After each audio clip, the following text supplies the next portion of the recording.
किस्मत का रोना रोने वालों, सुन लो। एक आदमी निकला अपनी किस्मत को जगाने। रास्ते में हर किसी की मदद की, कुछ ना लिया, और आखिर में बेवकूफ़ी की ऐसी सज़ा मिली कि किस्मत भी हंस पड़ी। कई 100 साल पुरानी बात है। किसी देश के एक गांव में 2 भाई रहते थे।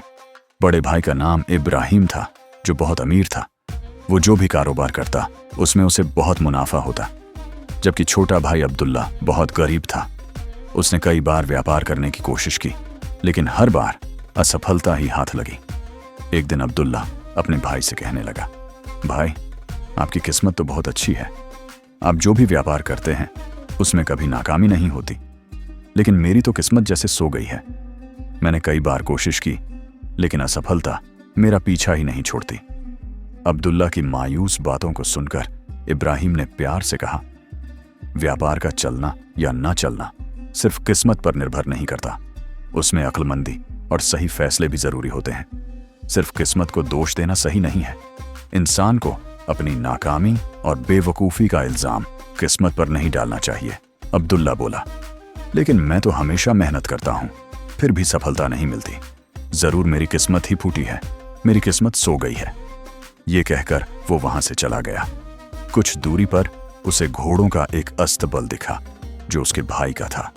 वहां बहुत ही कीमती और नायाब घोड़े थे। अब्दुल्ला ने सोचा, क्या ही खूबसूरत घोड़े हैं, बिल्कुल मेरे भाई की किस्मत की तरह। उसने ठान लिया कि वो अपनी किस्मत को जरूर जगाएगा। वो भाई की नसीहतों को नजरअंदाज कर चुका था। वो फिर इब्राहिम के पास गया और बोला, भाई, मैं एक सफर पर जा रहा हूं, अपनी किस्मत को ढूंढकर उसे जगाऊंगा। इब्राहिम ने डांटते हुए कहा, बेवकूफ़ी की बातें मत करो और जो मैं कहता हूं वही करो। लेकिन अब्दुल्ला अड्डा रहा और बोला, वाह भाई साहब, आप तो ऐश कर रहे हैं, आपकी किस्मत अच्छी है। मैं अब पक्का कर चुका हूं, मैं अपनी किस्मत को जगाने के लिए हर जतन करूंगा। फिर वो कुछ सामान बांधकर सफर पर निकल पड़ा। पहाड़ों और रेगिस्तानों को पार करते हुए उसने सफर जारी रखा। चलते चलते उसे एक बाग दिखा, जिसमें ढेरों पेड़ लगे थे। वो बाग में गया तो एक बागबान मिला। अब्दुल्ला ने उसे सलाम किया और पूछा, क्या मुझे कोई फल मिल सकता है? बागबान बोला, मैं मना नहीं करता, लेकिन मेरे बाग में किसी भी पेड़ पर फल नहीं लगते। शायद मेरी किस्मत ही सो गई है।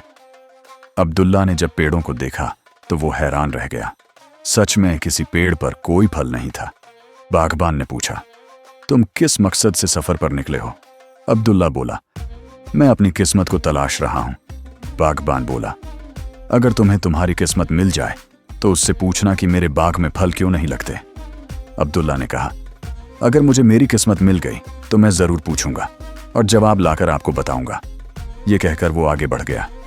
थोड़ी दूर चलकर वो एक नदी किनारे पहुंचा, जहां एक मछुआरा मिला। अब्दुल्ला ने पूछा, भाई, क्या मुझे एक मछली मिल सकती है? मछुआरा बोला, मैं तो दे दूं, लेकिन पिछले 5 दिन से जाल में कोई मछली नहीं फंसी। हालांकि जाल नया और मजबूत है और मैं जाल फेंकने की कला भी जानता हूं। शायद मेरी किस्मत सो गई है। उसने पूछा, तुम किस लिए सफर कर रहे हो? अब्दुल्ला बोला, मैं अपनी किस्मत को जगाने निकला हूं। मछुआरा बोला, अगर तुम्हें किस्मत मिल जाए तो पूछना कि मेरी जाल में मछली क्यों नहीं फंसती। अब्दुल्ला ने वादा किया और फिर से सफर शुरू किया।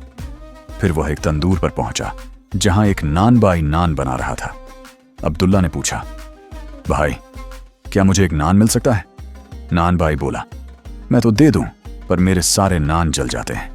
मैं ये हुनर जानता हूं, लेकिन कुछ दिनों से ऐसा ही हो रहा है। शायद मेरी किस्मत सो गई है। उसने भी पूछा, तुम क्यों सफर कर रहे हो? अब्दुल्ला बोला, मैं अपनी किस्मत को जगाने निकला हूं। नान बाई बोला, अगर तुम अपनी किस्मत से मिलो तो पूछना कि मेरे नान क्यों जलते हैं। अब्दुल्ला ने हाँ में सिर हिलाया और आगे बढ़ गया। कुछ दूरी पर एक शाही सवारी दिखी, जिसमें एक महिला शासक बैठी थी। अब्दुल्ला उसे देखता रहा। गुलामों ने उसे पकड़कर रानी के सामने पेश किया। रानी ने पूछा, तुमने सिर क्यों नहीं झुकाया? अब्दुल्ला बोला, मैं इस देश का नहीं हूं, मुझसे गलती हो गई। रानी ने कहा, ठीक है, माफ किया, लेकिन बताओ तुम किस लिए सफर कर रहे हो? अब्दुल्ला बोला, मैं अपनी किस्मत को ढूंढ रहा हूं। रानी बोली, तो मेरी किस्मत से पूछना कि मेरी प्रजा मेरा हुक्म क्यों नहीं मानती। अब्दुल्ला ने वादा किया और चल पड़ा। फिर उसे एक झोंपड़ी दिखी, जहां एक बदसूरत आदमी और एक कमजोर शेर था। वो आदमी बोला, ये शेर घास खाता है, जबकि शेर तो मांस खाता है। अगर तुम्हें अपनी किस्मत मिले तो उससे पूछना कि यह घास क्यों खाता है। अब्दुल्ला ने कहा, जरूर बताऊंगा। फिर वह एक पहाड़ पर पहुंचा और वहां की चोटी पर एक गुफा में गया। वहां एक बूढ़ा आग के पास बैठा था। अब्दुल्ला ने पूछा, आप कौन हैं? बूढ़ा बोला, लोग मुझे किस्मत बाबा कहते हैं, मैं ही लोगों की किस्मत हूं। अब्दुल्ला बहुत खुश हुआ। फिर उसने सभी लोगों के सवाल पूछे। बाबा ने सारे जवाब दिए। वापसी में सबसे पहले वो रानी के पास गया और कहा, आपकी प्रजा आपका हुक्म इसलिए नहीं मानती क्योंकि आप एक महिला हैं। अगर कोई पुरुष शासक होता तो शायद मानते। रानी बोली, तो मुझसे शादी कर लो, तुम राजा बनो। अब्दुल्ला ने इनकार कर दिया। रानी बोली, किस्मत तो तुम्हारे साथ है, पर बेवकूफ़ी तुम्हारी राह में है। फिर वह नान बाई के पास गया और कहा, काम करते हुए बात मत करो, नान नहीं जलेंगे। वही हुआ। नान बाई खुश हुआ और आधी आमदनी देने को कहा। अब्दुल्ला ने मना कर दिया। फिर वो मछुआरे के पास गया और कहा, हर शाम जाल डालते वक्त वहां रोटी के टुकड़े डालना, मछलियां आएंगी। मछुआरा खुश हुआ और उसे आमदनी देने लगा। अब्दुल्ला ने मना कर दिया। बागबान के पास गया और कहा, हर पेड़ के नीचे खजाना दबा है, निकाल लो, फल आने लगेंगे। बागबान ने कहा, आधा खजाना तुम्हारा। अब्दुल्ला ने मना कर दिया।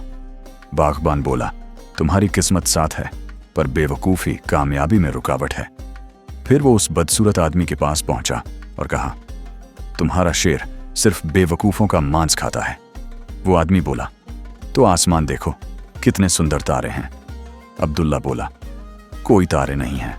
आदमी हंसकर बोला, बेवकूफ, दिन में तारे नहीं दिखते। और उसने अब्दुल्ला को शेर की तरफ धक्का दिया। शेर ने उसे मार डाला और चट कर गया।